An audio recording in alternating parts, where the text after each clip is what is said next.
Just last month, after his appointment as the Minister of Livestock Development, Alhaji Idi Muktar Maiha has set the ball rolling on initiative to drive the sector to meet the yearnings of Nigerians. At a stakeholders group discussion on sustainable livestock development in Nigeria, organized by the ministry in Abuja, the minister said up among the key mandates of the ministry is to end the era of herders-farmers conflict, among other challenges in the livestock sector. Infrastructure in terms of grazing reserves, in terms of routes, cattle routes, both national and international, as well as the dams that are present in the country.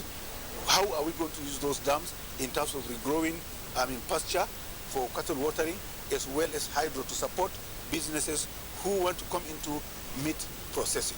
Alhaji Maiha, who assured that the days of lamentation is over, promised to engage relevant stakeholders to achieve the set targets of the ministry. We are going to do this by getting drones all over the place, where particularly we have high density and the flash points, so that we get real-time, on-time situation report, and we can communicate with Nigerian security agencies to make sure that flash points are reduced and incidences of farmer herder classes are avoided.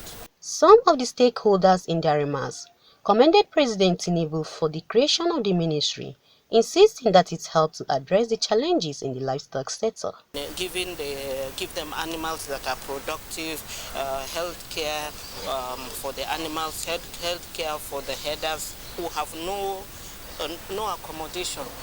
You understand? And with that, if this ministry will look into that and establish it. Critical challenges are just basically three.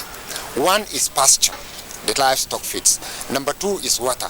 Number three is vet care. So for us as livestock producers, these are some of the critical issues, and the president had given directive that this should be attended to. Key among expectations of the ministry is to grow and transform the livestock sector into a sustainable, resilient, and inclusive ecosystem for the private sector actors to thrive. CNN News.